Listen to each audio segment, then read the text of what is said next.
আসসালামু আলাইকুম। আজকে আপনাদের সামনে নতুন একটা টিপস নিয়ে হাজির হয়েছি। আপনারা প্রত্যেকেই ইউটিউব ইউজ করে থাকেন। আপনারা কি জানেন ইউটিউবের সকল ভিডিওগুলো হিস্ট্রিতে থেকে যায়? সেটা কিভাবে ডিলিট করবেন চলেন দেখে আসি। প্রথমে আপনারা ইউটিউবে চলে যাবেন, সেইখান থেকে প্রোফাইলে ক্লিক করবেন, হিস্ট্রি ভিউ ওয়ালে ক্লিক করবেন।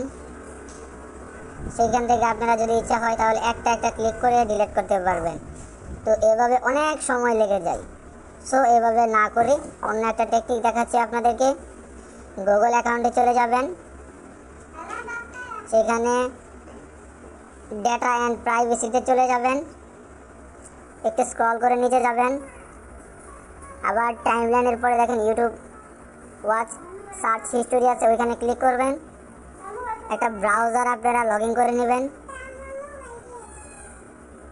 সেইখানে আপনারা যদি ডিলেটের অপশন ক্লিক করেন, ডিলেট অল টাইম ক্লিক করলে সাথে সাথে সবগুলা ইউটিউবে যত হিস্ট্রি আছে সব ডিলেট হয়ে যাবে। সেটাও যদি না চান তাহলে আস্তে আস্তে আপনারা একটা একটা ক্লিক করে রিমুভ করতে পারবেন।